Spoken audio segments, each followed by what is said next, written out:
tonight's a special night to not only celebrate this championship this year, but to celebrate the history of Oak Hill basketball.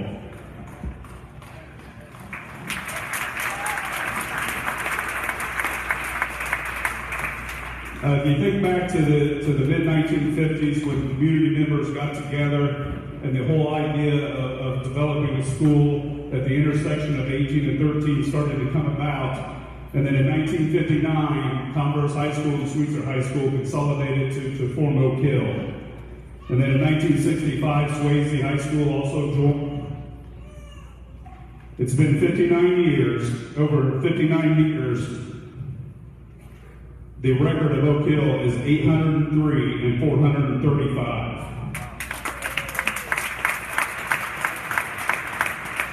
And I would say that the founding fathers of Oak Hill are very proud of what has become of Oak Hill High School 60 years later. Just a few stats about Oak Hill. Over those 59 years, 25 county championships, 17 conference championships, 9 sectional championships, 3 regional championships, and now 1 semi-state and 1 state championship.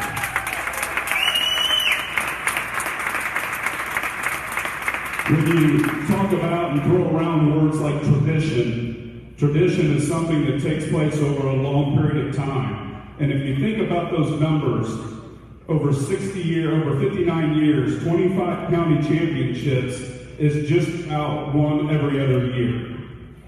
So when you look at that, the other teams aren't really getting their fair share. And I think we're just fine with that. Not only for county championships, but conference championships, it comes out to about 1 in 3 years. And when you have 8 teams vying for conference championships every year, 1 out of 3 years isn't too shabby. The record also, if you look at that a little bit more, it's just about a 67% win percentage, which means 2/3 of the games that happen at Oak Hill High School turn out to be victories. But after 58 years, there was one thing that was missing in the trophy case, and no longer can we say that. Oak Hill basketball is state champions.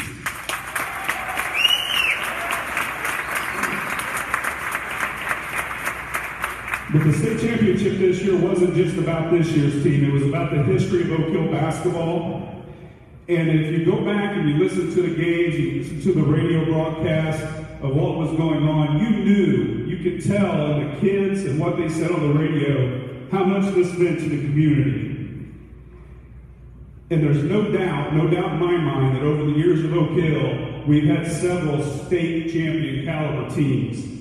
And if you look back to the history, what would have happened, and I don't care what your opinion is about class basketball, we all have our own opinions, but you look back at what would happen if class basketball would have been here in Indiana back in the 60s. The dominating teams that took place here at Oak Hill in the 60s, 3 back-to-back sectional champions, Sweet 16 team in 1971, the mid-70s.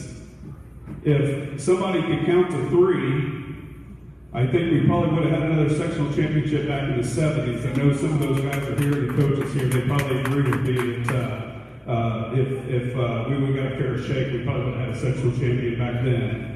The teams in the early to mid-80s, one of the best teams in Oak Hill history, 1985-ish or so, finished 19-3. 1983, somehow, a certain player from Marion went 3.5 quarters without committing a foul. Now, I don't know about you guys, but I don't think that's really possible. So, even with the teams in the late 90s and the early 2000s, those teams that played class basketball, 1 sectional, was one game away from state finals. If a certain ball bounces a certain way, they could have been state champions. 2016, we have a 1-point lead with 5 seconds to go in the championship game of the regional, and at Lapel, it's okay to take 4 steps when you have the ball. And some of you guys are here, you know what I'm talking about. And then Lapel goes on to win the rest of the games by 25 points. So there's no doubt in my mind that this isn't the first team that was capable of winning a state championship at Oak Hill. And this state championship was for all those teams that just couldn't make it. And I think those boys proved that when they were talking on radio and the TVs about the community and what this meant to Oak Hill.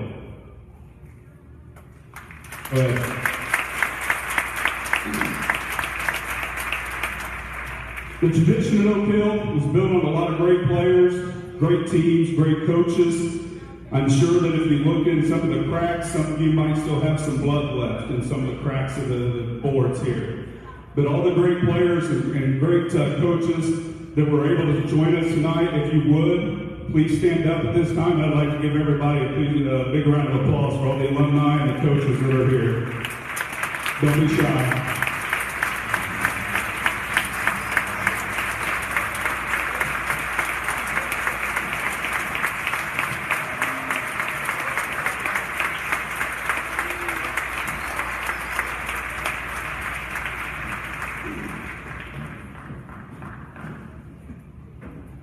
Okay, we talked about 25 Great County Invitational back in the 70s, 60s, 70s, early 80s, what's now become into the Grand Four tournament. We've had 25 championship teams of the Great County Invitational Grand Four champions. I'm going to go ahead and read off the years. If you played on one of those teams, if you would, please stand, and please remain standing until I get through all of them. 1960. 1961, 1963, 1964, 1965, 1968, 1971, 1975, 1980, 1981, 1982, 1983, 1986, 1991, 1992, 1995, 2000, 2001, 2008, 2011, 2012, 2015, 2016, and 2018. Grant County champions.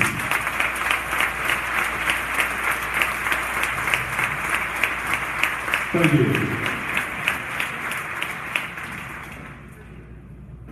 Okay, again, this might be a lot of the same people, but let's celebrate the conference champions. In school history, we've had 17 conference champions and 4 separate conferences.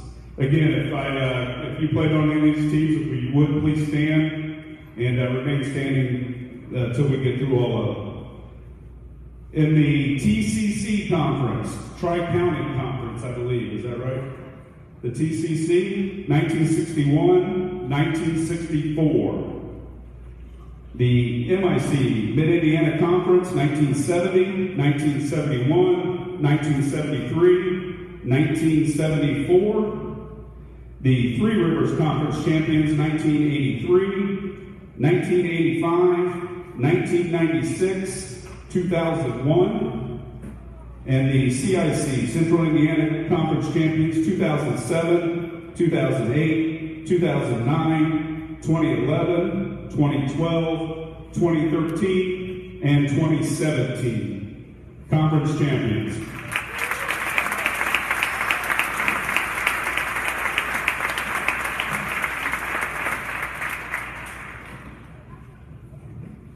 Okay, now we're going to get a little personal here. We're going to call some people out by name. 9 sectional champions in school history.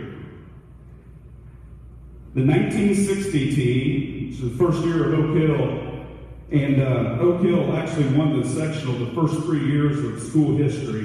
And I'm not sure if that's ever been done before. I need somebody to look that up for me. If a school that first started out won 3 sectional championships the first year they were there. Richard, that's something you can look up for me. So, 1960's team finished 22-4. Were Grant County Invitational champions, Howard County 4-way Invitational champions, and sectional champions. The 1960 team were lucky enough to have quite a few back with us tonight. If you would, please stand where you're sitting. 1960, Lonnie Hartz, Earl Brown, Dwayne Cobbs, Steve Piper, Tom Dubois, Jack Keefer, and head coach Phil McCarter. Have I missed anybody? Congratulations, guys.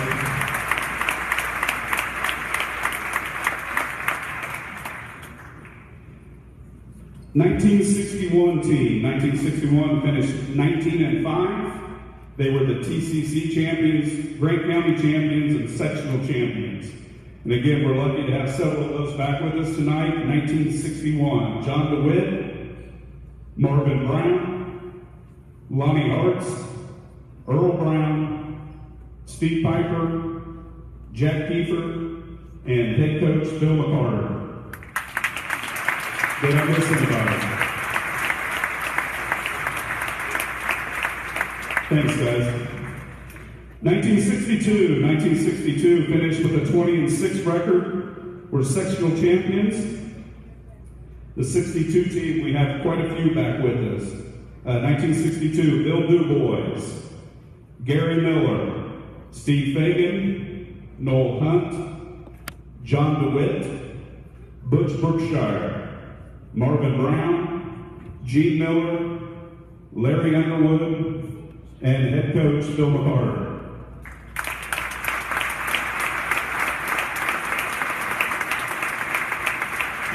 Thank you guys for being with us tonight.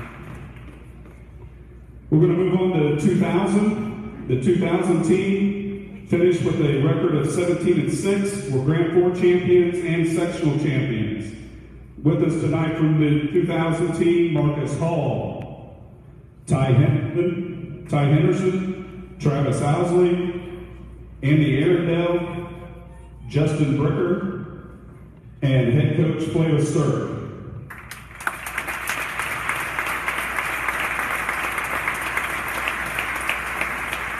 Thanks, guys. We're going to move on to the 2015 team. The 2015 sectional champions were 18-7. They were also Grand Four champs.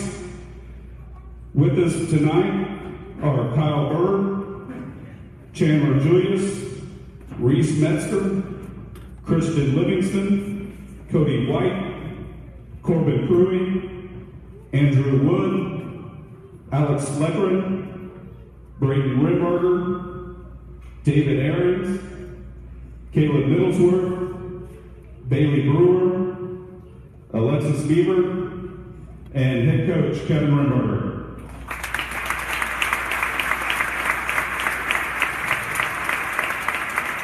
Thanks, guys. The 2016 team was sectional champions. They finished the year with a record of 23-4. They were also Grand Four champions. 2016 team that are here with us tonight: Cal Mann, Kyle Bird, Cordell Kay, Chandler Julius, Reese Metzger, Christian Livingston, Cody White, Alex Leckren, Braden Rimberger, David Aarons, Caleb Middlesworth, Spencer Ballinger, Bailey Brewer, Alexis Bieber, Catherine Henson, and head coach Kevin Rimberger.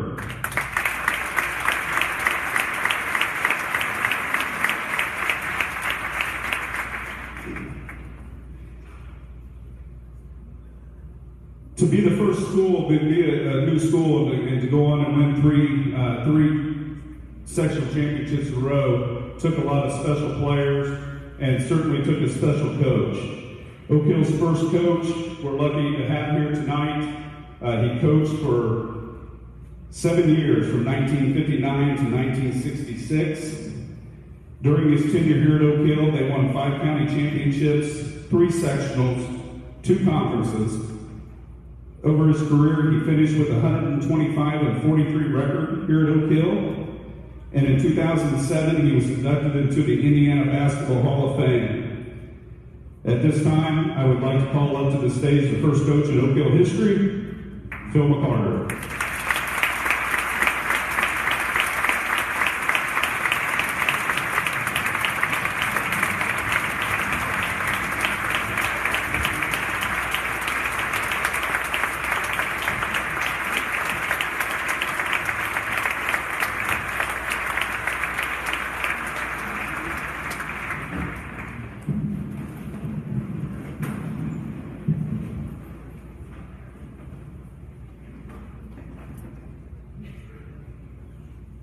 not a great speech maker, but I'm going to try.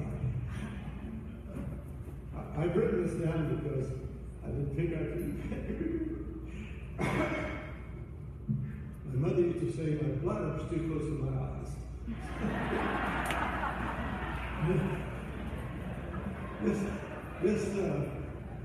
This place brings back a lot of great memories. A few badness, but mostly good. And it's always fun for me to return to Oak Hill. I spent the most enjoyable years of my teaching and coaching. It's especially enjoyable to be here to congratulate Coach Mmbers and the Eagles basketball team for winning the state tournament. The players, coaches, and students, and the entire community will cherish this accomplishment forever. Looking back, Oak Hill was fortunate to have a great merger athletically and academically. We'd like to think the athletic success helped to contribute to this success. Leadership from Superintendent Hubert DuBois, Principal Bill Jones, Athletic Director Howard Wilson, and a great emerging faculty got Oak Hill off to a great start. As I look back at why it was and still is, Oak Hill so successful and unique. The word togetherness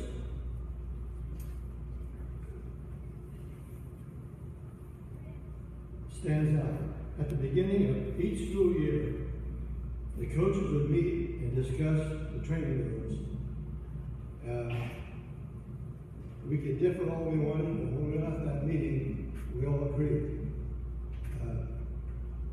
We agreed on the policies, the training rules, and we all agreed to adhere to those, and we did. As coaches, we helped each other in the sports during any season. We encouraged participating in more than one sport. You couldn't win a jacket by participating in just one sport. Monte, Towe, Jack Keefer, Lonnie Hartz, they would be good examples of that. The coaches and teachers volunteered to help at track meets and other sports events without any extra pay. Even Bud Drake and the band supported sports. Marvin Green, Lloyd Cook, they kept my scorebook for all the years I was here. Football coach Jim Law and I were the best of friends and still are.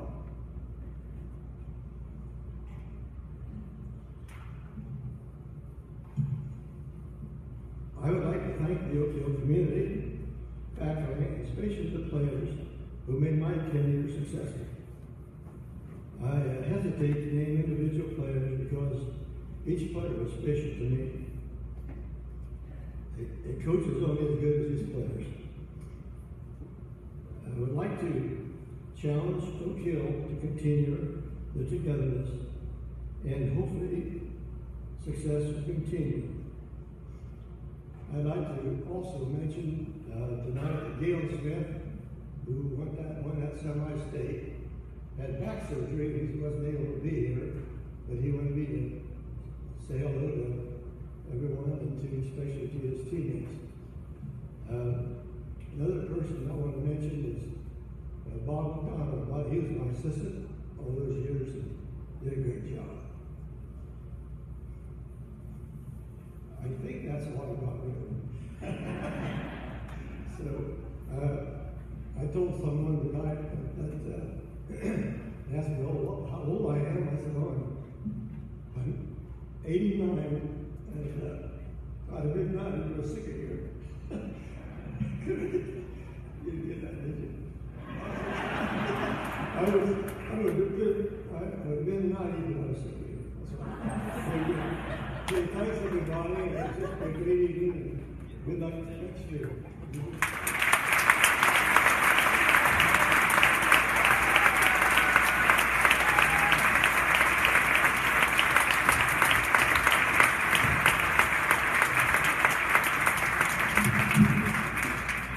Thanks, Bill. Thanks so much for being here, and thank you much for getting Oak Hill off to a great start.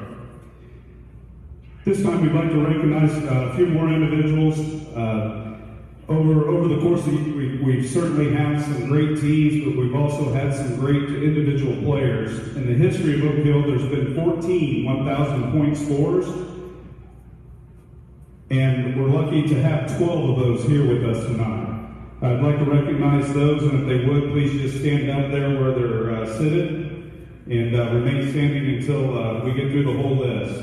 First, Jack Sailors, 1965 to 1967, 1,016 points.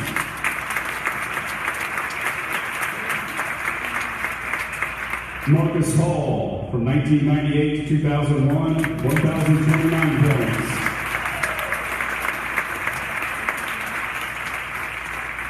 Pete Frank, 1980 to 1983, 1,062 points.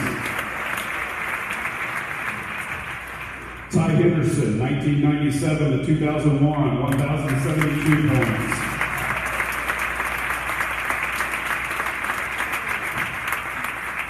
Alan Frank, 1967 to 1970, 1,102 points.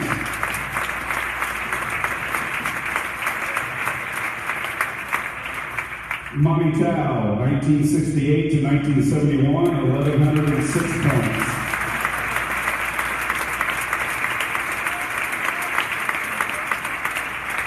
Spencer Ballinger, 2015 to 2018, 1,117 points.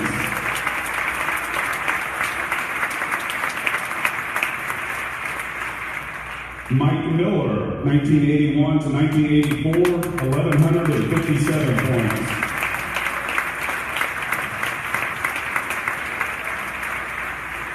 Caleb Middlesworth, 2015 to 2018, 1,190 points.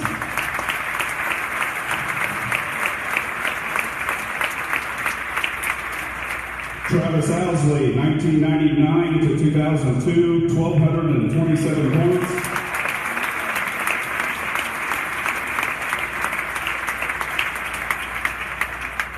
Earl Brown, 1958 to 1961, 1,311 points.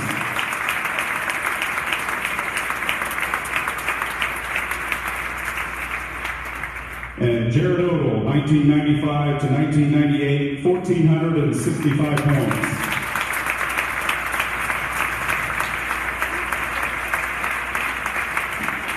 Your 1,000-point scores in Oak Hill school history.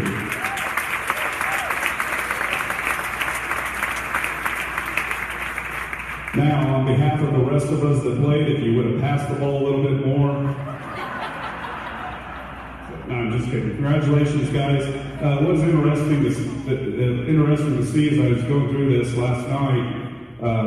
Number 1 on the list is an IU grad, and number 2 on the list is a Purdue grad. So you can take that what you want, but number 1 on the list, Jarrad Odle. Jarrad is the leading scorer in Oak Hill history. Holds the single game record for 50 points in one game. Was All-State his junior and senior year. Led the state in scoring as a junior with 29 points a game. Played collegiately at Indiana University and was the captain of the 2002 Big Ten champion and national runner-up team. And probably his biggest accomplishment, he was the color man for the 2018 Golden Eagle basketball team on the radio. So I'm sure that was up there with his accomplishments. Ladies and gentlemen, 1998 grad, Jarrad Odle.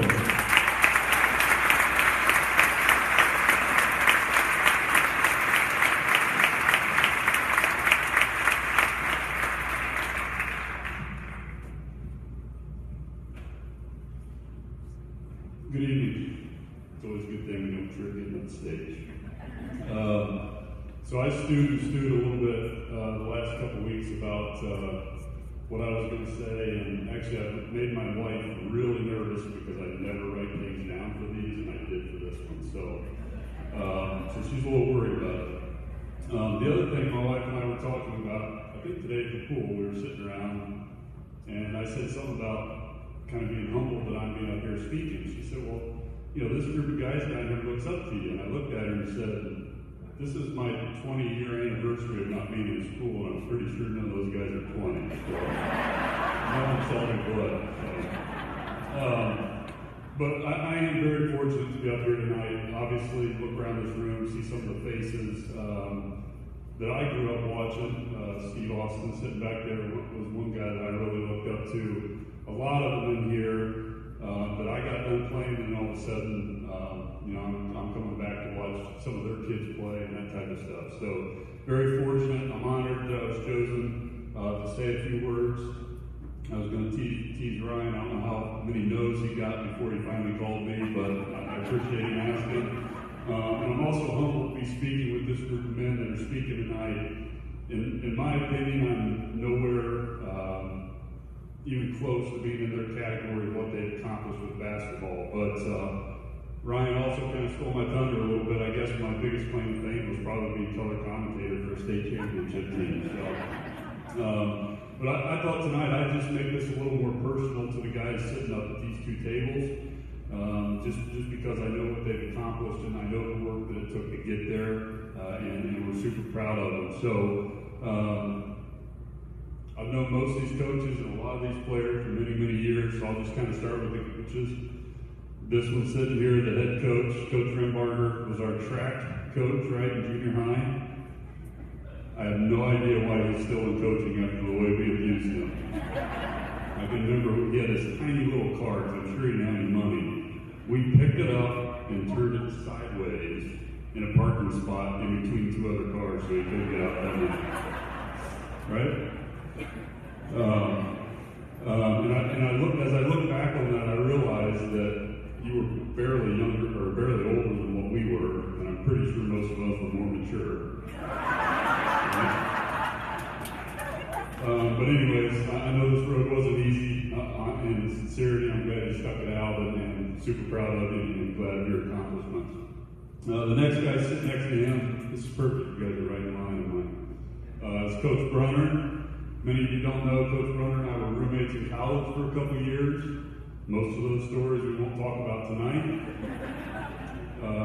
Neither one of us want to get in much trouble, but I'm still a little bit uneasy at the fact that he's actually molding young minds in the classroom and on the track and in the basketball court. Because honestly, the only picture I have from him in college is doing a fully clothed swan dive into our apartment pool at very different hours that you shouldn't be swimming. But honestly, I'm glad Paige picked Oak Hill for his home to be a coach and teacher. We're very glad he came from the big city and decided to land here, and we're happy to have him. Coach Strange and I graduated the same year.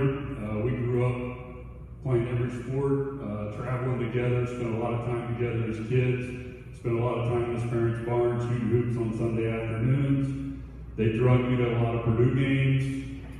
I actually was a Purdue fan back then, but very fortunate for our relationship and obviously the path that he's taken to get here. I always thought maybe being the Purdue fan might really hinder him a little bit, but he's kind of battled through it, so that's good. Coach Schaus, we don't know each other very well. They were just, last few years kind of crossing paths, but one thing at the state championship game, he had something, he just kept touching my microphone on my headset, so he thought it was good luck evidently, so he did it every game. But from Paige and Coach Mmbers, obviously I know how valuable you are to this program and how much you meant to these players, and again, happy to have you, and congrats on the accomplishments. So now on to the players, and I promise I won't be too much longer. For the next 7 years, you guys and everybody you played against, they're going to tell stories about a game, a sectional championship, a grant award. A lot of guys sitting out in this room, me included, can't even tell those stories. We didn't win those championships. We didn't have the luxury of having teams that were good enough or didn't gel at the right time. Those memories that those guys talk about, I don't know if you guys have ever put this in perspective. There's literally only 12 or 13 guys in the state of Indiana that for the next 70 years can say that they're state champions in Class 2A. You realize that, right? Put you in a pretty elite group, right? Pretty cool. So I should also say that I'm sure, like many other people out there, I am a little jealous. Not a bad jealous, but one of those jealousies where I wanted to accomplish something like that. But in all sincerity, that jealousy turned to complete pride. And I'm sure that all the alumni and community and everybody agrees that we'd rather be a little bit jealous for not accomplishing something, but seeing that you guys did accomplish it. My biggest fear as I sat and watched that state championship game was knowing how close they were to being the best in that class, right? I've been to that step on a little different level, and I lost, and it still is a pain in my gut every single day, and I know there is absolutely nothing I can ever do to get that back. When you're a senior, it's over. So that was my biggest fear for you guys as I watched that game is you got this far, this close, man, just get it done. And you guys did. You played well.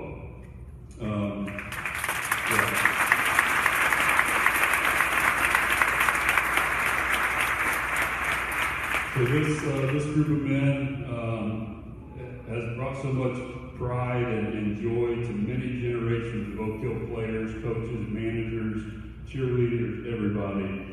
We kind of lived that dream through you guys, and I'm sure I can say it on their behalf. Thank you. So in closing, the number one emotion, I've kind of said it a lot tonight, is pride. We are all proud of the coaching staff, the players, the managers, everybody involved in the commitment, because we all know how great that commitment is. And as also how proud the community, the alumni, the school system, the support that everybody gave that was involved in it. I'm sure Coach Fagan down there probably worked harder this year than he's ever done, just getting everything coordinated. So in closing, even though I'm raising my kids in a neighboring county and a neighboring school system, I will never ever waver from calling Oak Hill home, and how proud I am to see all these faces and be part of this community and this program. Thank you.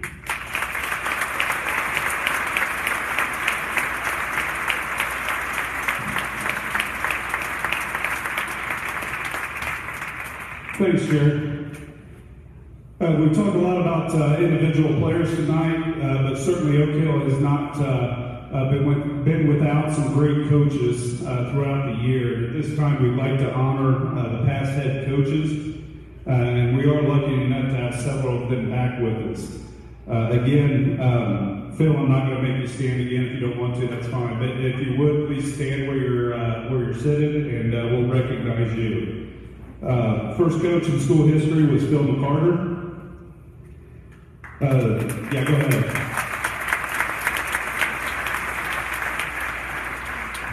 From 1966 to 1968, the late Dave Huffman was the coach. He coached for 2 seasons, won one county championship, and also was the head coach for Swayze when they won their state sectional championship.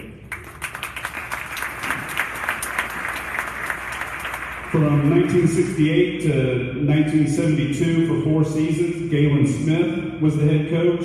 He had a record of 62-33 with 2 MIC champions, 1 Grant County championship, 1 sectional championship, 1 regional championship. And like Phil said, I talked with Galen about a month and a half ago, and Galen was going to make it. And he told me he was going to be here, he was going to do everything he could. And then about a week and a half ago, I got a phone call from him. And I think it really broke his heart that he wasn't going to be able to be here and see some of his past players. But he really wanted me to pass along to everybody congratulations to the team and how much he loved all of his past players in his time here at Oak Hill. So Galen Smith.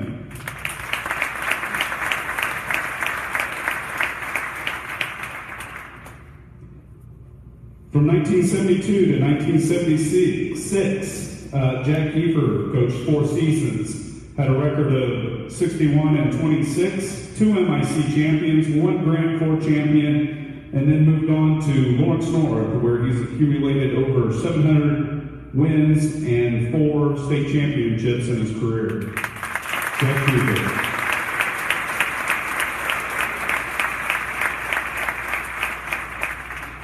Everett Webb coached 3 seasons from 1976 to 1979. And again, I talked to Everett's son, Darren, on the phone about a couple months ago, and Everett's health is not real good, and they told me that he was going to try to do everything he could to get him here, but it was going to have to be a last-minute decision. About 3 or 4 days ago, Darren called me, said they just weren't going to be able to be here. He wished he could, but he wanted me to pass along to everybody that played for him how much those years meant to him and the players meant to him. Everett Webb.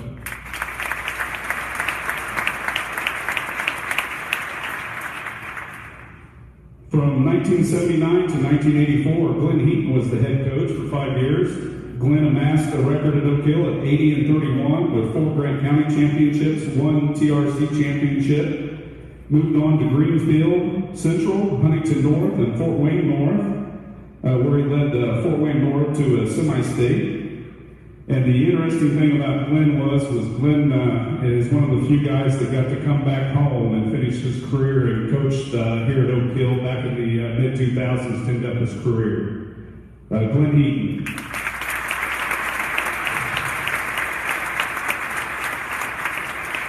Kevin Pearson was the head coach from 1984 to 1990 for 6 seasons. He amassed a record of 77-53, 2 Grant Four championships, 1 TRC, and Kevin was on vacation this week and he wasn't able to be here. Kevin Pearson. From 1990 to 1993, John Emkees was the head coach for 3 seasons. He amassed a record of 37-28 and 2 Grant Four championships. And John's here with us tonight. Thanks, John.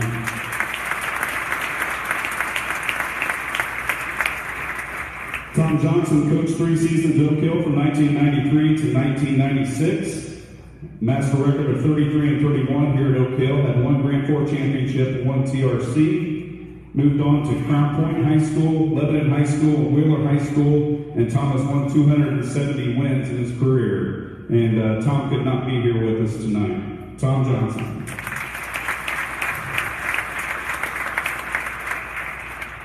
Next up, from 1997 to 2004, Flake Bassert was the head coach for 7 seasons. Flake amassed a record at Oak Hill at 86-70, 2 Grant Four champions, 2 sectional champions, 1 TRC champion, 1 regional championship. Flake also coached at Southern Wells in Belmont and won over 200 games in his career. Flake Bassert.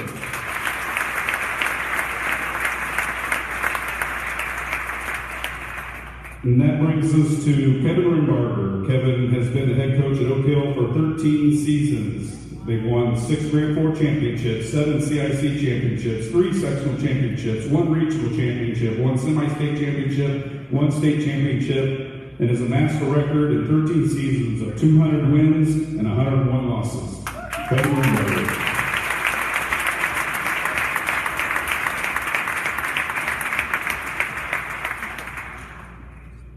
Oak Hill has won 2 regional championships in its history. The first regional was in 1971. The 1971 team finished with a record of 23-4, were Grant County champions, MIC champions, sectional and regional champions, and made it to the Sweet 16 in the single-class era of Indiana basketball. We have a couple members of that team here with us tonight. If they would, please stand and be recognized. 1971, Monte Towe and Jack Hunt.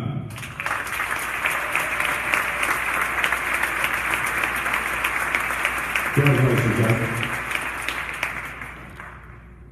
Also in 2001, the 2001 team were regional champions. They amassed a record of 18-7. They were Grant Four champs, TRC champs, sectional and regional champs, and made it to the Final Four in the Class 2A state championship tournament. With us tonight from the 2001 team, Kirk Winger, Marcus Hall, Ty Henderson, Travis Owsley, Andy Arundel, Justin Brooker, Doug Kingseed, and head coach, Flava Surf.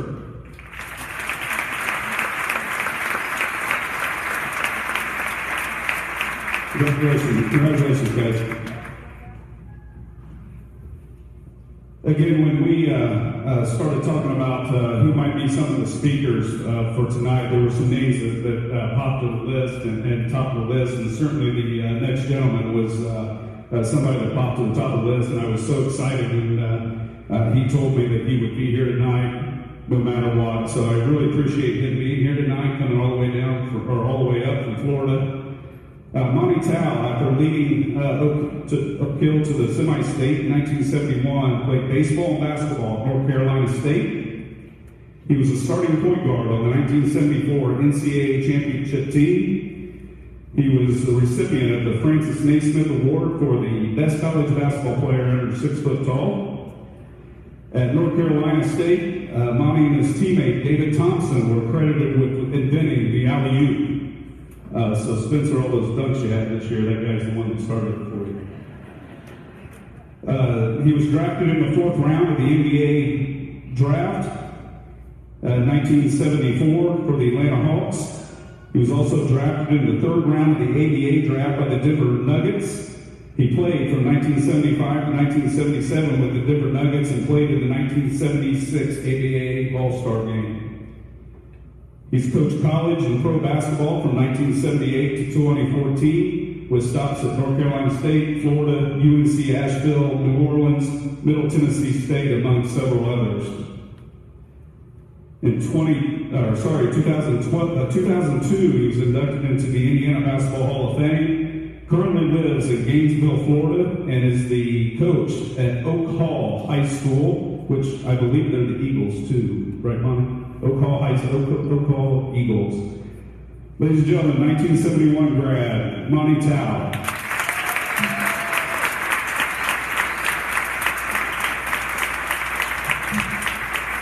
Thank you very much, Ryan. I'm very honored to be here with all you people this evening. It's a great group. Coach, could you win another next year so we can do this again next year? This is kind of fun. I want to congratulate all you players and all you coaches on your state championship, your accomplishment. That's the reason really why we're here tonight in celebrating really the greatest season that's ever been had in the history of this great school. The tone was set.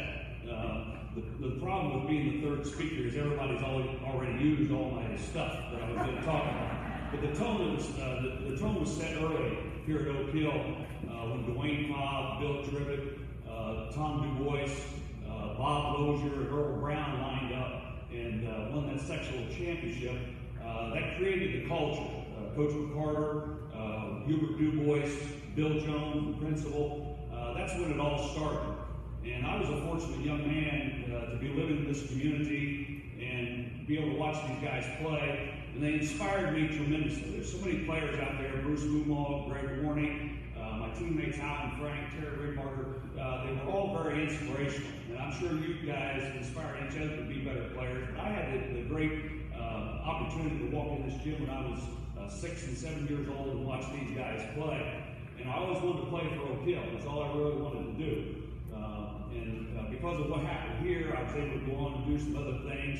But it all started right here with the foundation that I received academically, the foundation that I received socially, and the foundation that I received athletically. So there's no better school. I've been in a lot of schools as a college coach. You go visit schools.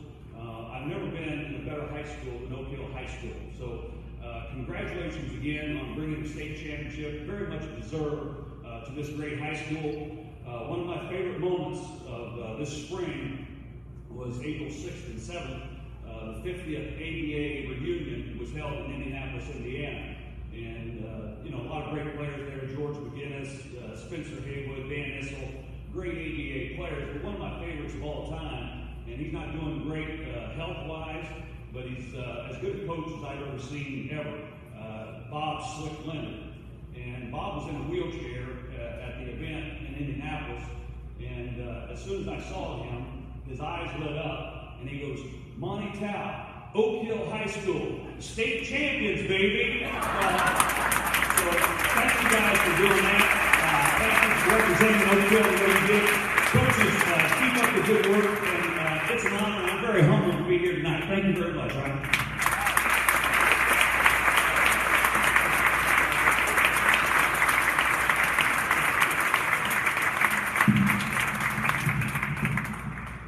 Thanks, Monte. Really appreciate you being here and speaking to us tonight. This kind of brings us to this year's team, the 2018 season.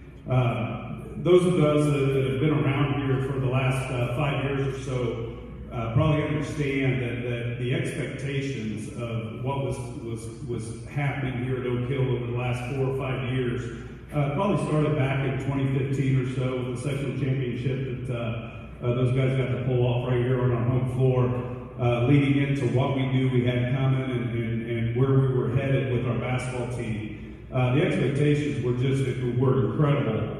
And the 2016 team, man, they were right there. They were one play away from this being our second state championship tonight. And the expectations that we had coming back from those teams, even into this year, with bringing everybody back, it certainly was very high. Over the last couple of years, Kevin, Coach Rimmer, and I really worked to try to build our schedule up as much as we could. We knew what we had coming back, and we knew we needed to get to that next level. In the 2016-2017 team, we went down to Newcastle and played at an Indiana-Kentucky Challenge, kind of an invitational, not really a tournament, just a game where some of the best teams from Indiana and some of the best teams from Kentucky came together and played. We played the Marion Classic, which was where some of the best teams in the state were there to play. And we really felt like we bumped up our schedule, but for the next year, we really wanted to take it to the next level. This year's team was lucky enough to be invited to the Hall of Fame Classic. It's an invitation only for 4 of the best teams in the state of Indiana. Were there. We were able to play Newcastle, who was one of the top teams in the state in 3A. We played Floyd Central, who about a week or two before that were victorious over Romeo Langford of the New Albany High School team. So we certainly felt good about that.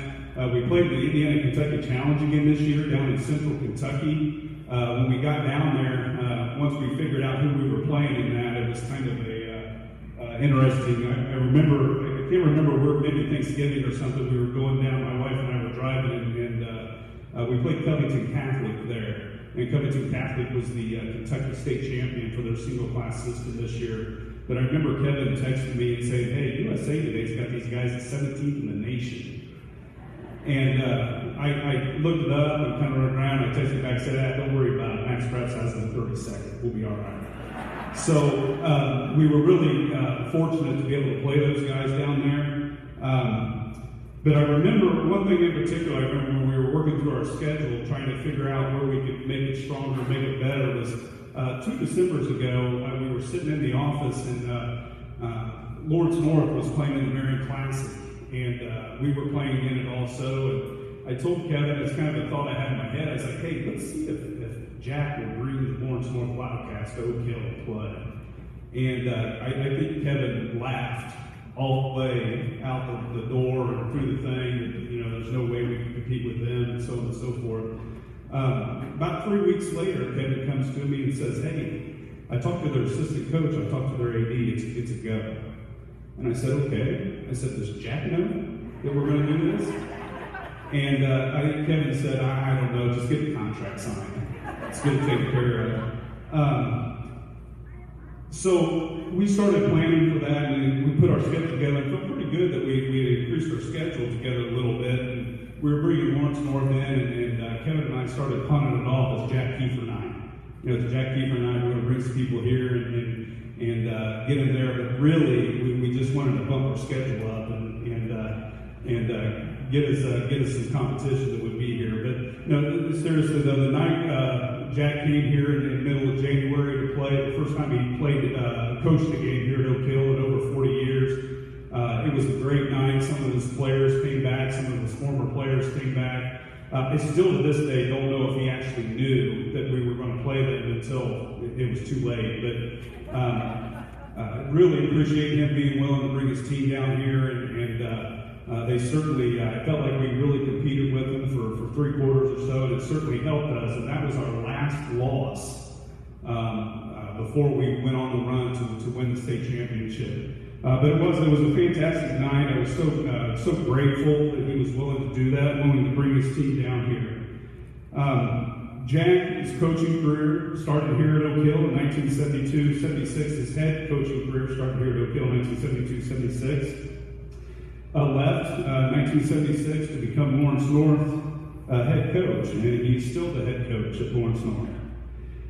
He's won 778 wins over his career, which puts him second on the all-time list. I think he's 8 behind J.R. Holmes. Won 4 state champions. He's coached dozen Indiana All-Stars, coached the Indiana All-Star team, the McDonald's All-American team. Has been Indiana Coach of the Year, Ball State Alumnus Coach of the Year, National Coach of the Year 2005-06. With a team that went 29-0, won the state championship, and was also declared the national champions. He has an Indiana record of 50 straight wins, and he's also a recipient of the Indiana Sagamore of the Wabash, the highest honor that a civilian can get in Indiana. Ladies and gentlemen, we're happy to have him here with us tonight. The 1961 grad, Lawrence North basketball coach, Jack Keefer.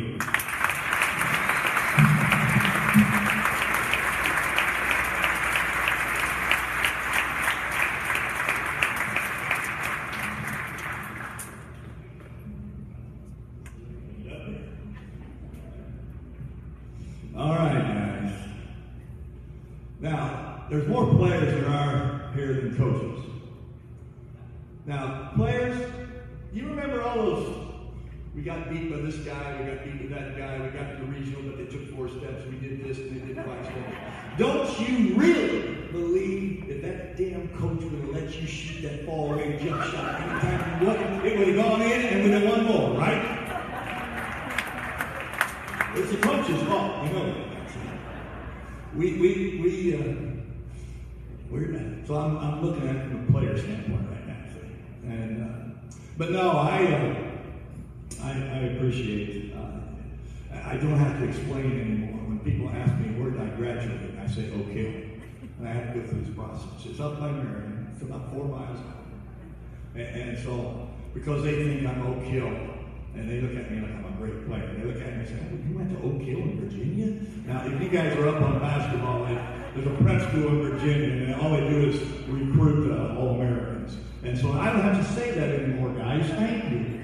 You got us on the map. You did a good job. And no, I did not know about this. I've got this naive, unbelievably not bright athletic director.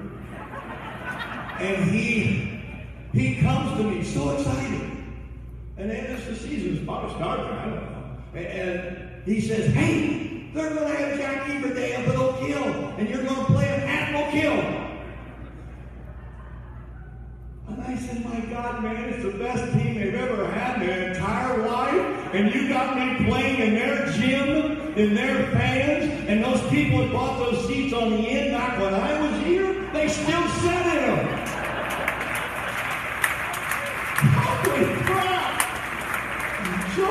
So I come in the front door, and if you guys were there when I came in walking sideways and scared crackles, because I've seen all these guys playing AAU ball and summer ball, and they're good. They're really good. You got screwed when you didn't get an Indiana All-Star out of that group. I want to tell you that right now. But they're good, and I'm thinking, my guys don't know them. My guys think they're just awesomely good, and they're not. And so we walk in here, and I'm thinking these guys are going to just thump us. I mean, we had nothing to win and everything to lose. We were sacrificing, and I was bleeding hard. And you gave us a game for too long. I'm going to tell you right now. I ringed them at halftime until they couldn't walk, and we did play better the second half. But my goodness, This big old horse here would square up on the post, and my Indiana All-Star, who can't hold his handle, would try to guard him, and he just kind of go up under and laugh at him. You know Kevin, right? Yeah. And you can whip Kevin anytime you want, can't you? Yes. He knows it, I know it. Kevin doesn't. Okay? So, I enjoy seeing that guy there. I enjoy seeing that guy there. Bruce Peacock. Holy crap. Here's my sister when I was here. We had a lot of fun. Had a lot of fun when I was here all the time I was here. Phil McCarter, who was one of those guys who wouldn't let me shoot a fallaway jump shot. He said, Earl's in there, you know. Earl's in there. I say, oh, I know he's in there. But every once in a while I'd sneak one in. But he's been coming to a game every now and then, and he gives me some pointers, and I keep telling my players, my coaches in the crowd, make sure you play hard with my guys, and they look at me and say, he's still alive? Because they think I'm as old as dirt. And I bring him down to the locker room and I said, look, he's still alive, guys. And you have to admit, the man looks like he's about the same age I am. And they just couldn't believe it. When I brought him back to this gym, I said, it's the same gym I played in. Well, they expect to see Hoosiers. They wanted lights coming down from the ceiling, a little dark and dingy, and wood backboards that hung on the wall. That's what they thought they were going to play, because they had no clue that Oak Hill was Oak Hill. And when, I think it was Brenner told me one time that if you got 550 kids, 450 of you are athletes. And I said, you're kidding. And he said, no, everybody is an athlete. They do something in sports. And guys, that's what schools are supposed to be about. Education, fun, athletics, and together. And then what I want to end with is just simply this. To win a state, you got to have some luck. You got to have some luck. We won the first one on a lucky jump shot. The kid hit it. He got hurt the game before. He hit a jump shot in the regional that went in, and he couldn't raise his arm. If you asked him to raise his arm after the game, he couldn't. But he had to shoot because his time was running out. It was locked. That ball went in. So we go on, we win the state. Another time down the road, we had a 24-1 team that's really better than the teams that won the state. We should have 5 states, but we don't, because my big 7-footer had an enlarged heart. And he died during the game. And had already signed in Kentucky, had done all the good things, and I'll be darned. It's just one of those things. But that was probably the best team I've had. Probably my best 2 guards ever together are a guy named Greg Smith, Mike Myers. Remember that combination? Holy crap, did they play? And you know, they were exceptional. I think we were like 15-0. Mike Myers was junior year and Greg senior year, and we were playing an undefeated cast, and he tore his knee out, so he couldn't play the rest of it. But God was good, and they were both very good, and very good. I haven't seen Myers for years, but I get to see Smitty once in a while. What a quality young man. All right, so to end it takes luck, but it takes toughness, and it takes one.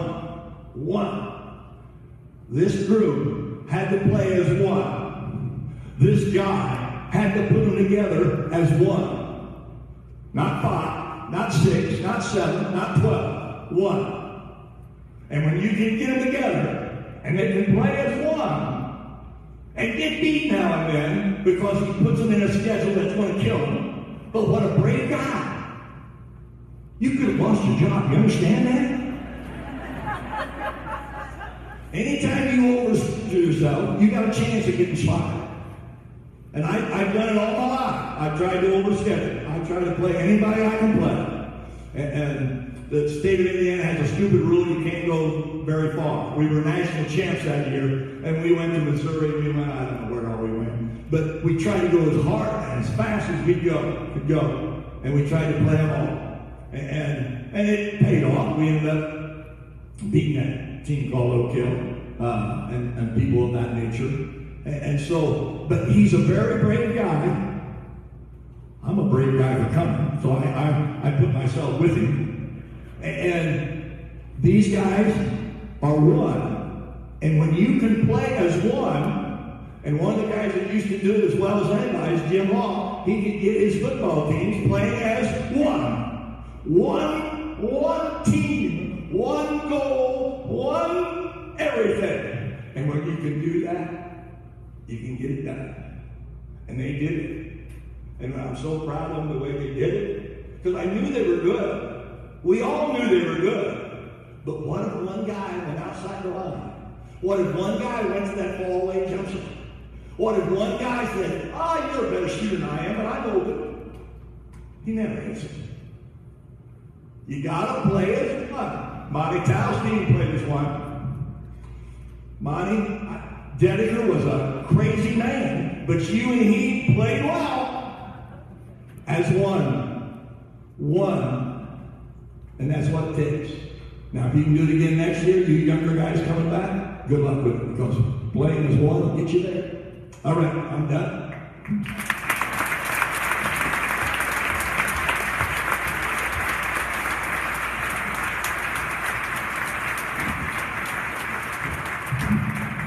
Thanks, Jack. The one thing I took away from that was my dad has always told me that he was never allowed to shoot the ball in, and he had to pass it in to Gene Miller. So I never really believed him, but Jack confirmed that for me tonight. So. The 2018 season was a lot of fun. The tournament run that we went on, the reaction. The one thing that I really enjoyed watching was the reaction of a lot of the alumni and stuff in the stands. Seeing them, Kyle Bird was playing air boxing when Spencer dunked that ball at Huntington. That was fun to watch. I think Pete and I did high-fived each other after the game. I think my hand's still a little from that. But just seeing all the reactions of all the people and the fun and the tears in the eyes of some of the guys that were around for a long time. And I had one alumnus come to me afterwards and told me, man, this was way overdue. And they were right, it was certainly overdue. We listened to the guys. They knew what it meant to the community. I said it before. They talked about the community. They talked about the past players. It truly was a state championship for all of Oak Hill. One of the neatest things that I remember coming back through after the state championship game, I had to drive ahead of the team. We had to get here and get some things set up. And as we're going through Swayze, we're coming through Swayze, there's just the whole community is lined up on the left and right side of the street, and people dancing in the street and stuff, and then seeing the fire trucks go by, and it was a lot of fun. I certainly thank them from the athletic department and all the alumni that are here tonight. Appreciate you guys getting it done. I want to turn this over here to Kevin here to finish up. There are just a few things, a few people I do want to thank that meant a lot to Oak Hill over the years. First up, Roseburg, the people that were here serving us is actually, for those of you who don't know, is Towe Goldsworth. He helped us cater this tonight, Oak Hill grad, former Oak Hill basketball player, so I appreciate Roseburg for what they did. Randy McPike, if you would, please stand Randy over there in the corner. Randy's been the public address voice of the Oakville Gold Eagles for the last 15 to 20 years. I appreciate all of you done. Randy, you've got a job to do, so we're right out there. So, Richard and Margaret Stoops, they were here earlier. Are they still here? Go ahead and stand up if you guys would. Richard and Margaret have been ticket takers here at Oak Hill, been the face of Oak Hill.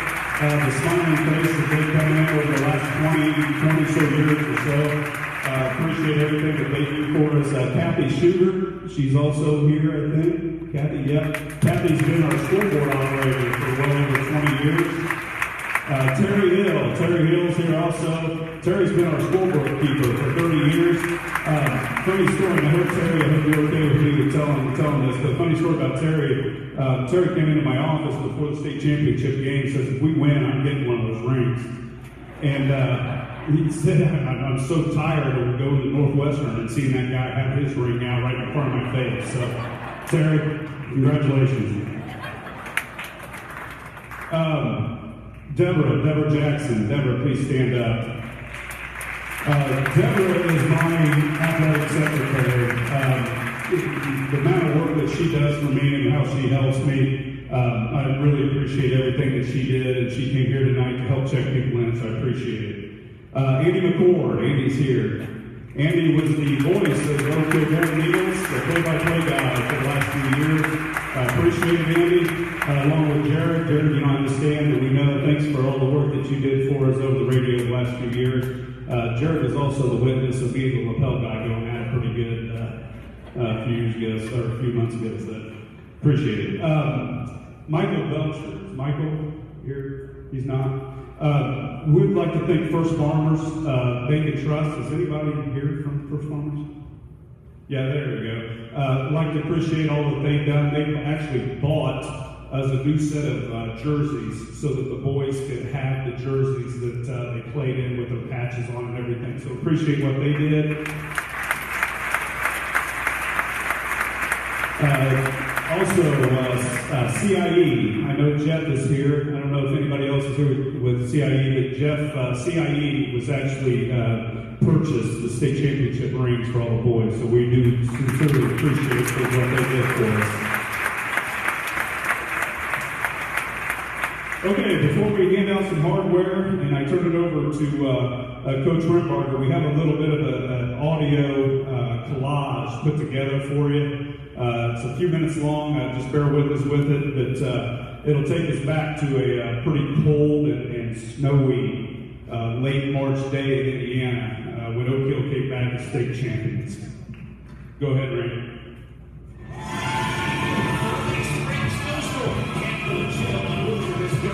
For the 108th time, the state of Indiana will crown state champions in boys high school basketball. And it's right here, all day, all afternoon, and all night at beautiful Mmbers Live Fieldhouse. It's the 2A title game featuring the Forest Park Rangers and Oak Hill. Now, let's meet the Oak Hill Golden Eagles. Today's roster includes number 3, Landry Osborne. Number 5, Cal Mann. Number 11, Red Morgan. Number 21, Todd Johnson. Number 33, Logan Deaton. Number 41, Alex Henry. And number 45, Ray Newhouse. And now the starting lineup for the Golden Eagles. Starting today at guard at 6'3" junior, wearing number 15, Connor Perry. At guard at 6'7" senior, wearing number 35, David Ayers. At guard at 6'4" senior, wearing number 25, Ty Sprague. At forward at 6'5" senior, wearing number 23, Spencer Bellinger.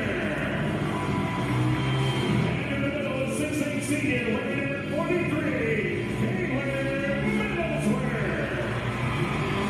The head coach of the Golden Eagles in his 13th year, Kevin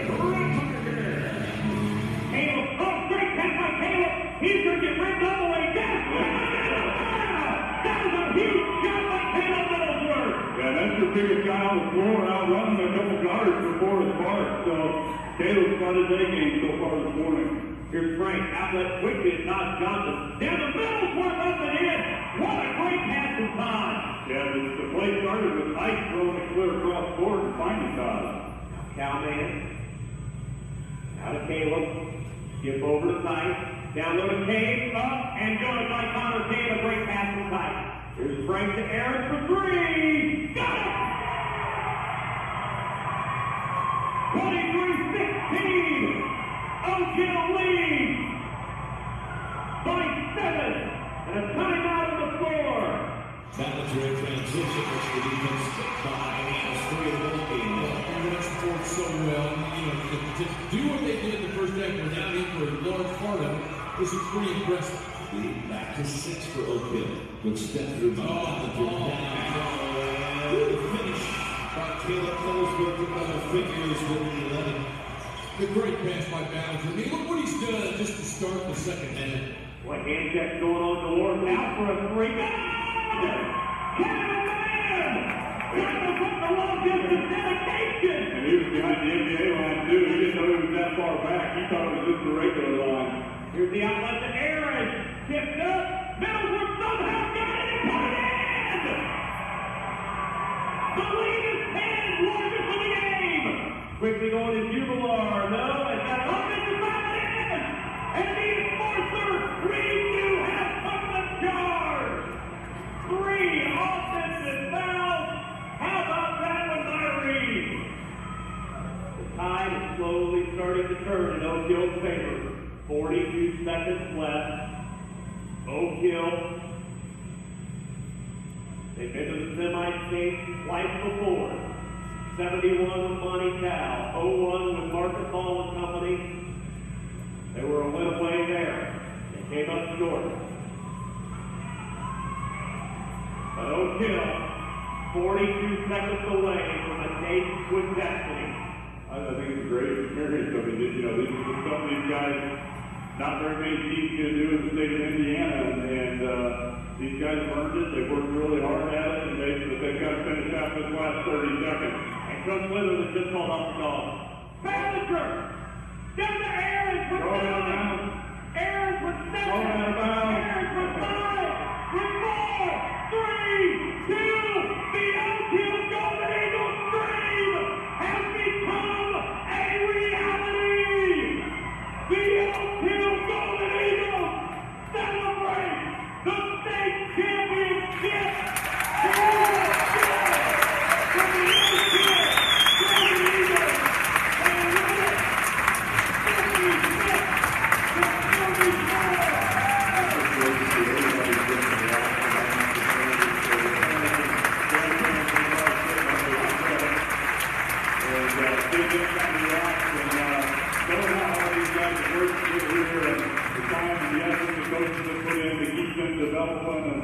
what a great experience for everybody involved, and everybody here is supporting Oak Hill, whether it's Southwood people or Oak Hill or people that haven't been to an Oak Hill game in a long, long time. It's a pretty special day. Wow, Jarrad Odle, what a finish, huh? Yeah, it was, and Coach Rickard made a lot of great points, and this is one of those teams that you just got to be proud of, and not only memories for their lives, but memories for a lot of generations to come, and something that most kids don't get to do, most parents don't get to see their kids do, and this gets to go to the trophy case, and guys from the 50s, 60s, 70s, 80s are going to enjoy this just as much. I don't know, what do you think this means for everybody in Converse and the surrounding communities? Oh, I mean, we're just one big family. I mean, they support us and we support them, and it feels great. I'm going to hear from 70-year-old alums, basketball alums, who are going to have tears in their eyes. So it means everything. Our basketball program, while highly scrutinized at times, and it can be, it can get a little bit unnerving at times from a coach's standpoint, it also has tremendous support. So the support that these kids get is what makes basketball worth it at Oak Hill. And for us to do this, they have no idea what this is going to mean for them for the rest of their life. They've just made a memory that will stick for the rest of their lives. How sweet it is for this community. First basketball state championship in school history. Second overall state championship in school history. There will be a party in Converse tonight. and we certainly parted in combo that night. Ladies and gentlemen, head coach of the 2018 state championship, Oak Hill Golden Eagles, Kevin Rimmer.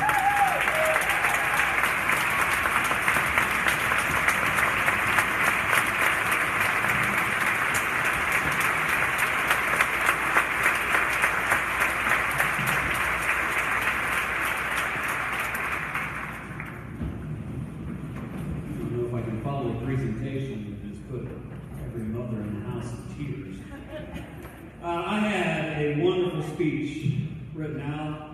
Ryan Fagan stole every bit of it. Boys, you just want to go to the ring. Presentations now. Skip the speech. I shook Monte Towe's hand. You guys are in for a long, long night. I know a lot of older gentlemen in the house. I was born in 1971. So for you folks that are in the back there and don't know who I am Kevin Mmbers. I've been the head boys basketball coach here at Oak Hill for the last 13 years. I'm a 1990 graduate of Oak Hill, as were both of my parents, Steve and Kathy, and my wife, Shelley. My father worked here for 20 years. So Oak Hill has been an integral part of my childhood. My memory of Oak Hill basketball stretches back to Jeff Pearson in the late 70s. I was under the basket at the arena in 1983. And I was an assistant under head coach Flavia Sirk in 2001 for that semi-state team. So when Mr. Rob Martin, then Oak Hill athletic director and Oak Hill graduate himself, asked me to be the head coach, it was more than a job to me, it was a responsibility. A responsibility that includes representing us, or you, as former alums with grace and success, and to add to the rich tradition of Oak Hill basketball.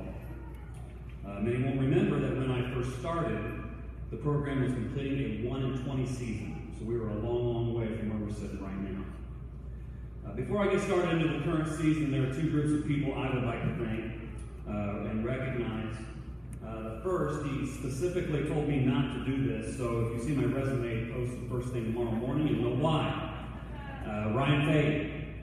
It cannot be understated how important it's been to have Ryan as an Oak Hill graduate as Oak Hill's athletic director. Winning a state championship is not a cheap venture. And in the culture of the bottom line, not one time, not once, did Ryan ask for me to watch or curb my expenditures. And this little shindig that we're doing here right now, I'm 100% convinced it would not have happened if we didn't have somebody who recognized what Oak Hill means and Oak Hill athletics means to this community. Ryan, too, understands that this isn't just a job, but a responsibility. I'm grateful, and I know these players are as well.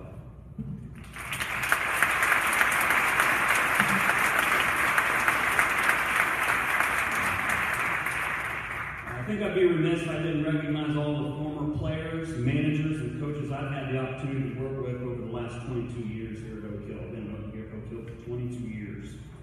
If this includes you, would you please stand up?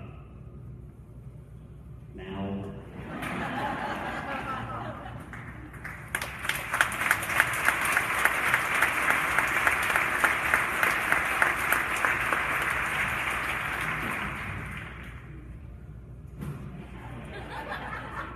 I'm not a guy who expresses his feelings a whole lot, but it would be nearly impossible for me to express what all of you have meant to myself and my family. I've been married for 24 years, so literally almost all of our married life has been a part or a center of that. We've shared our tremendous life experiences, like the birth of both of our children with you.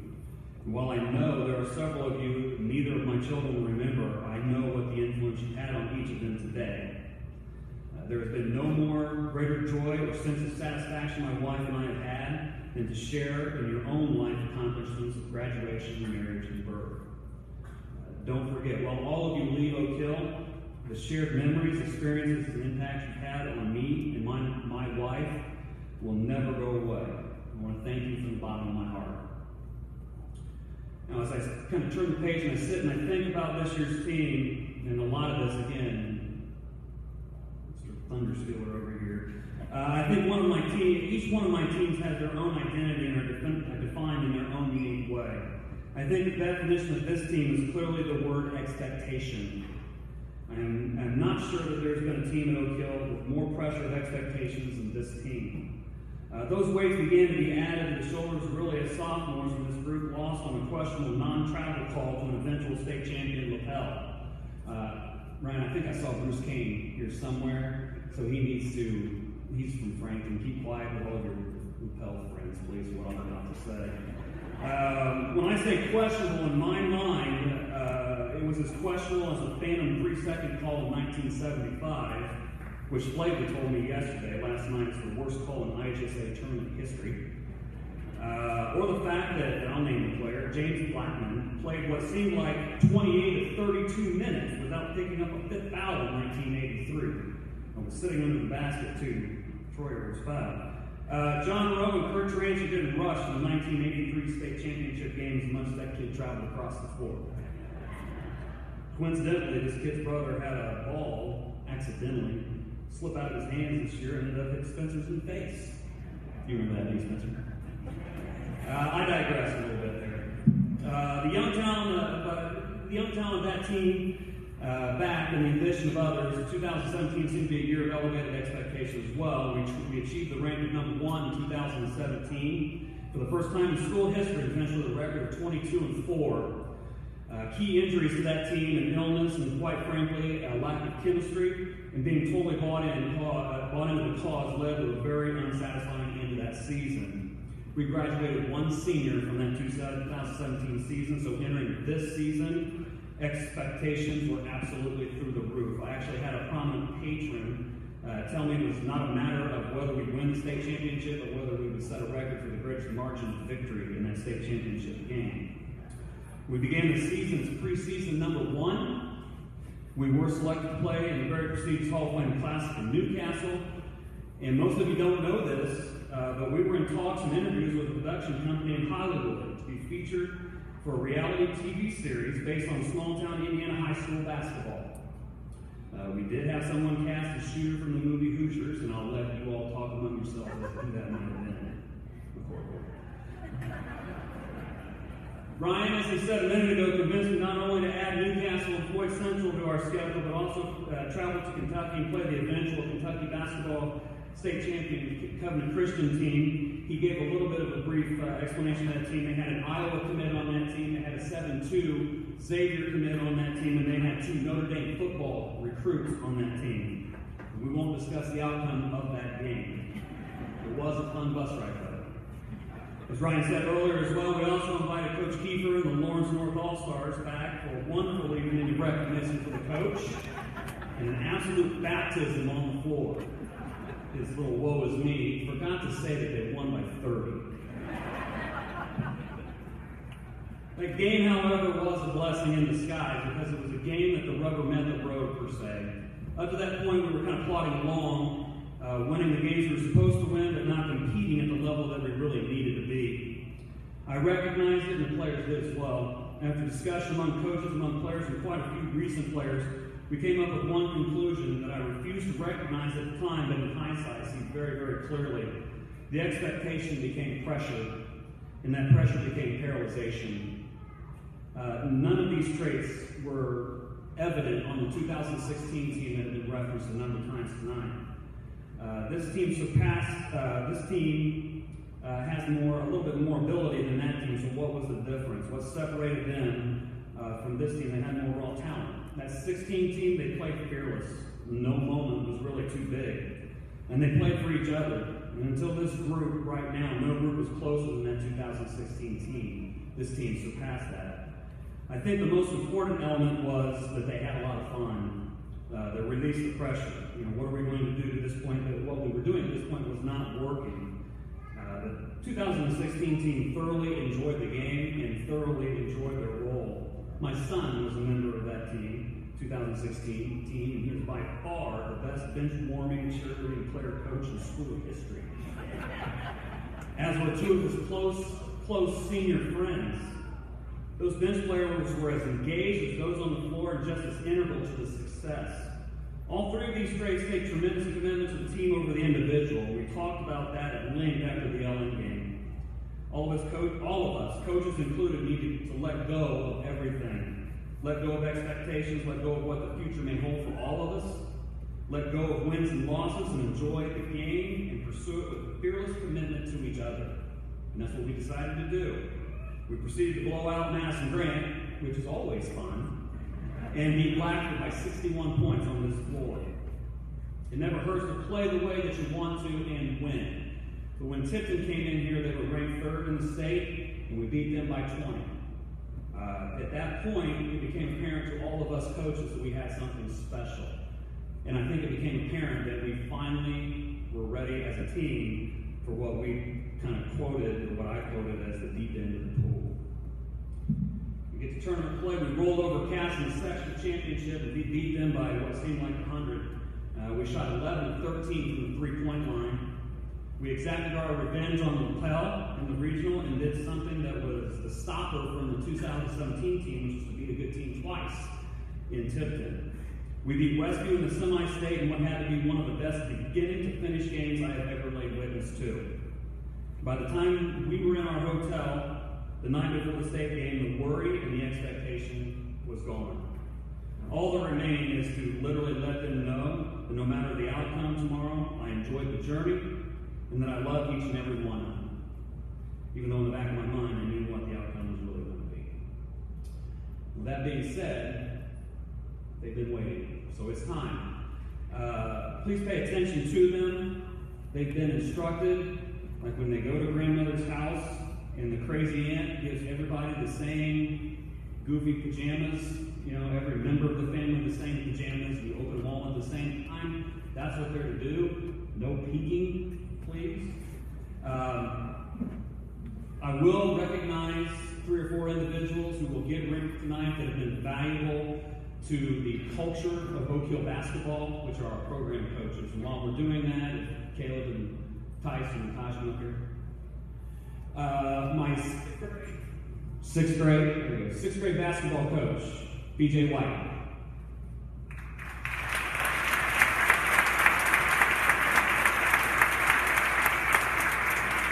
7th grade basketball coaches Derek Kahn and Gary Conway, who could not be in attendance.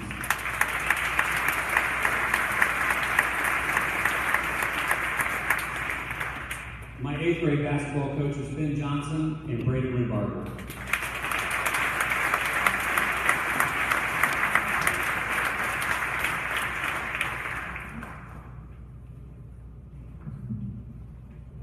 The 3 coaches to my left will receive their rings tonight. I thought about saying a little bit about them, but then I thought, give the kids an opportunity. So 3 of them are going to speak individually on each one of them. It is very, very rare to have a staff that is formed like the staff that I have. For 11 of the 13 years, we've all been together. That's unheard of at this level. We get along phenomenally well. It is a room of no shrinking violets, so to speak. Opinions are brought out, and if they're not liked, it's very well known. Kind of give you an indication of how our relationship is. I think it was the first girls sectional here. I don't know if Todd's around anywhere. The first girls sectional, I think, was here at Oak Hill. We beat Taylor. The coaches celebrated like crazy. They basically embraced each other, hugged each other. Coach Brunner looked at me and said, if at any point in time you ever do that to me, I'm going to punch you in the face.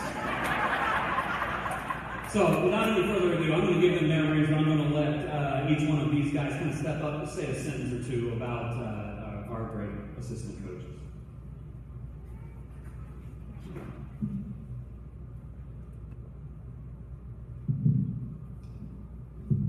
I have the privilege of saying a few words about Coach Chouse. I've been told to keep it short, so I'll keep it short and sweet. One of my favorite memories of Coach Chouse is in the semi-state game. At the end of the game, I don't know if any of you remember this, but right as the time is going out, you can just see him, and he's up there, and he's just going like this. Right as the time's going out, with that little fist pump, and that's how we were all feeling. And man, it was amazing. I love watching that video over and over again with his enthusiasm there. But it's really been an honor to be able to play for him. He's been a great buffer for us players, between us players and coach. If coach is ever mad at us or we're ever mad at coach, not that that happened, right? But we could always go to Coach Schaus and talk to him. He's always there at practices or games if we don't know what's going on or if we want to know what play we're running or anything. He's always there and he always has the answer for us. So thank you, Coach.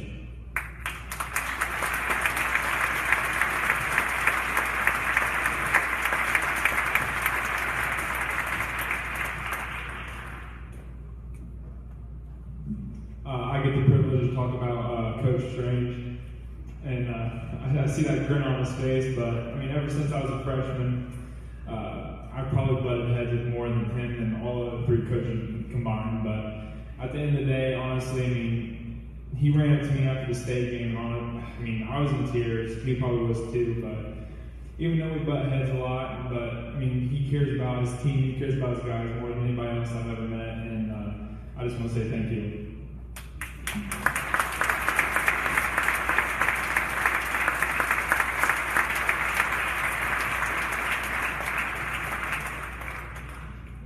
He had a joke that he cut out. If you need insurance, he also sells insurance as well.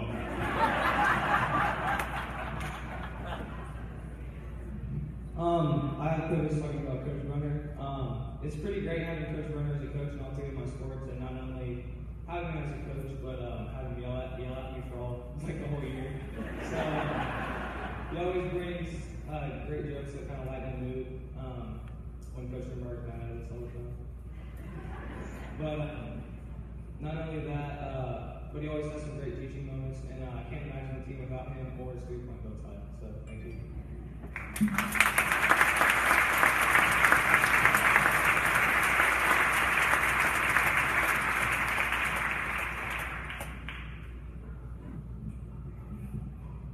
Okay, we will start.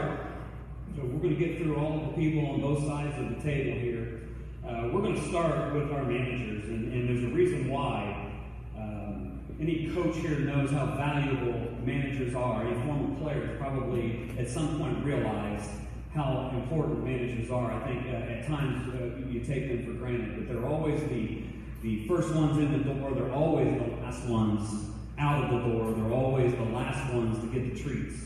When it comes to bus rides, they're a lot of times they work exceptionally hard and unfortunately an afterthought. So we want to make sure that the managers were recognized first for all of the work that they do. And we'll start closest to us, Owen Brookshire.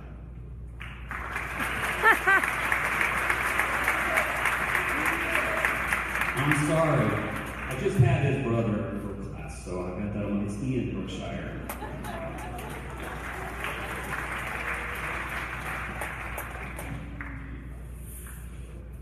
Catherine Henson.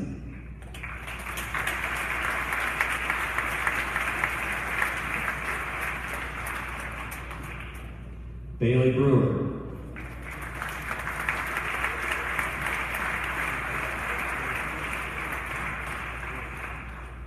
Lexi Bieber.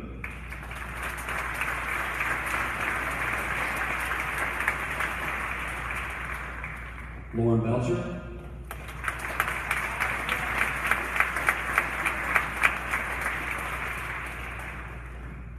Abby Strange.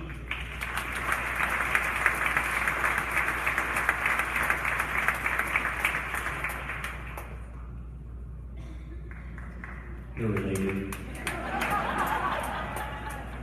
Dale Rush.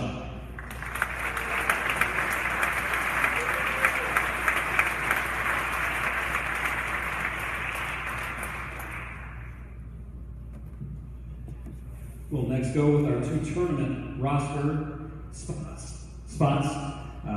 They ended up being non-dressers to the 12, but exceptionally integral to what we were doing during the course of the week, Monday through Thursday. Junior Brady Evans.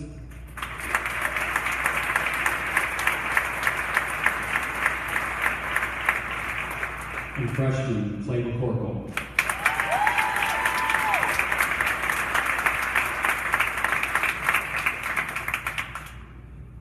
Two other then juniors, now seniors, who again were just as integral Monday through Thursday with implementation of game plans.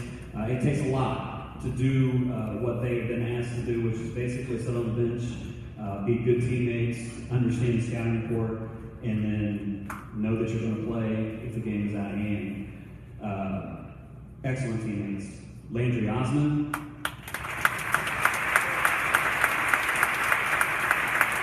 Logan Heaton.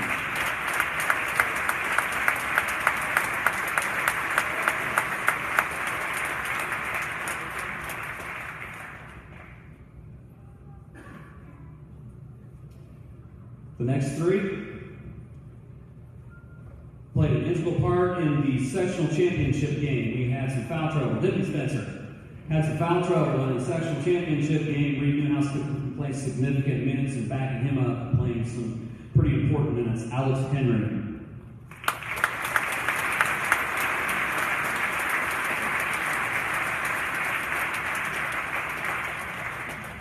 When I spoke about Braden and Kyle Bird and Cody White, I was referencing the three seniors.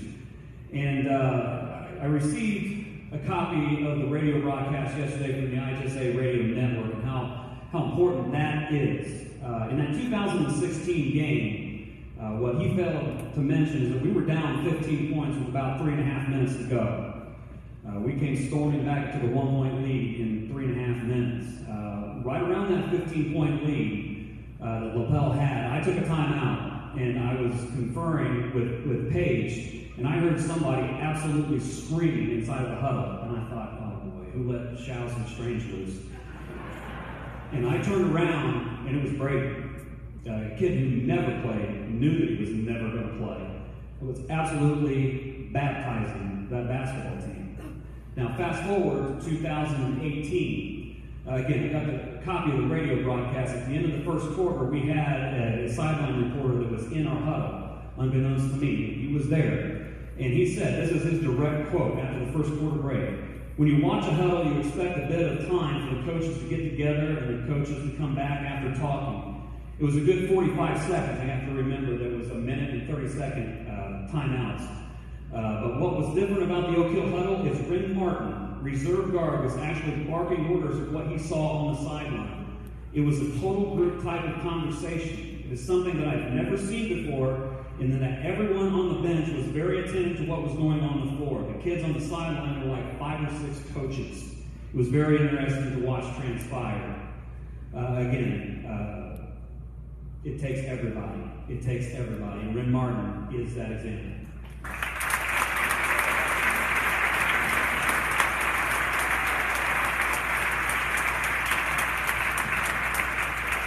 Coach McCarter spoke of it, Coach Keefer spoke of it, Mr. Towe spoke of it.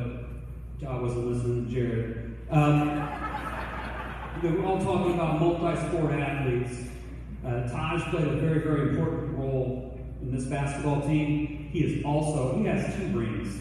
So for those of you who have none, he's got 2. He is the state runner-up in the 400. Take a good look at it when he comes up here. State runner-up in the 400, Taj Johnson.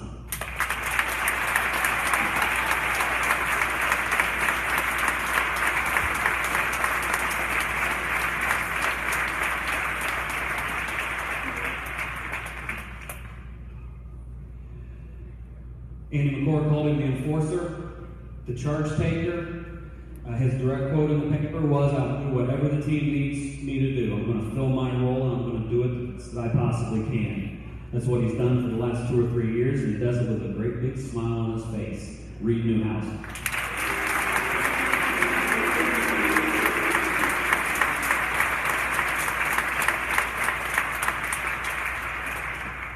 The only applause in that entire little game action that everybody had was a 3-point shot that was, I don't know if it was the biggest 3-point shot in my life. It was the second 3-point shot that he had made all season long. Cal Mann.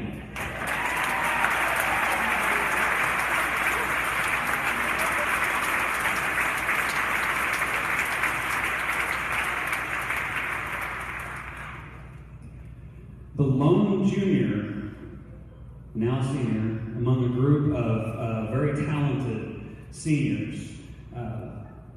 Struggled to find his role at times, but when he did, he was an X factor in a number of basketball games. Connor K.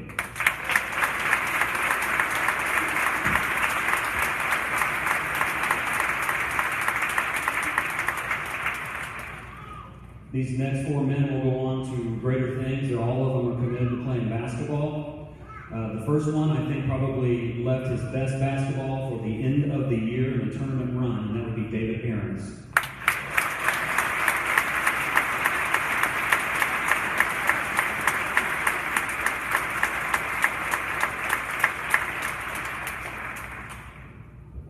Most assists in a season, and the second most all-time assists in a career. And he was only here for 2 years. Tice Frank.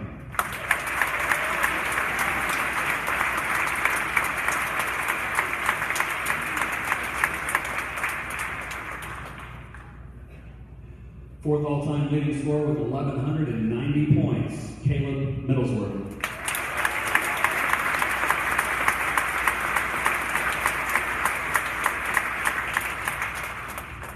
Seventh all-time in Oak Hill's leading scorers, and that would be with 1,117 points, Spencer Ballinger.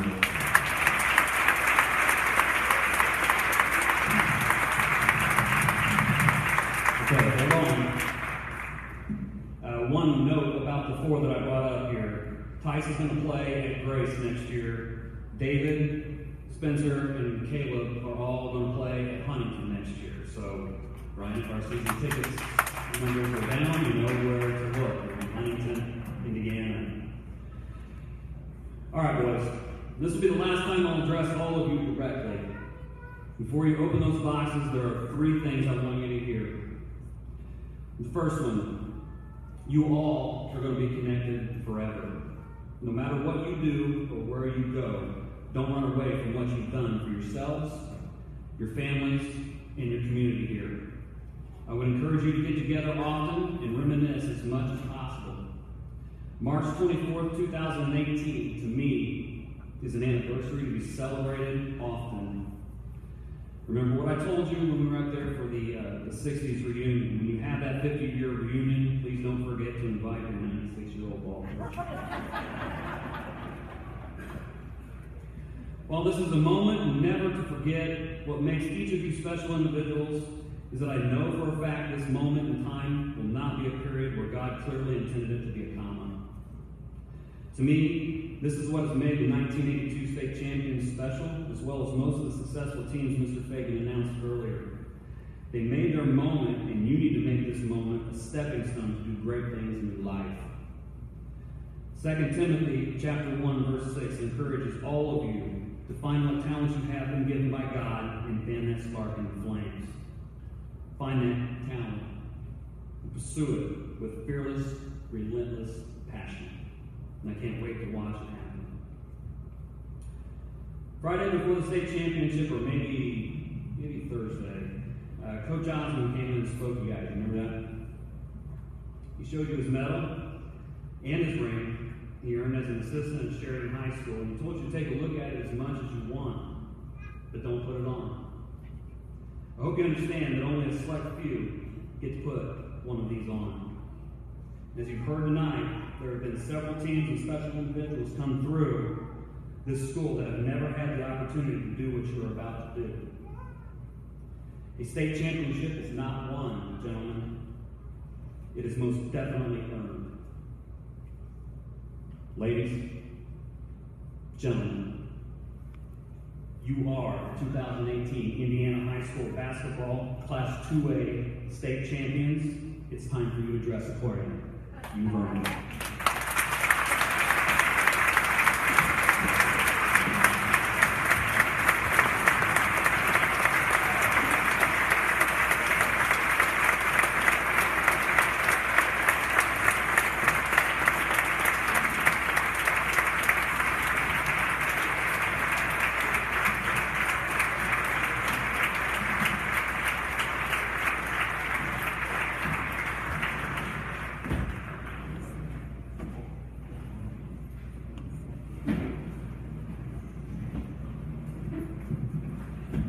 That does conclude our program. Please, stay as long as you want, socialize, talk. One thing I would like to do, though, before everybody leaves, I would like to get all the alumni, the past basketball alumni, coaches, up here in front. Glenn, would you be okay? Could you maybe take it from the balcony, maybe?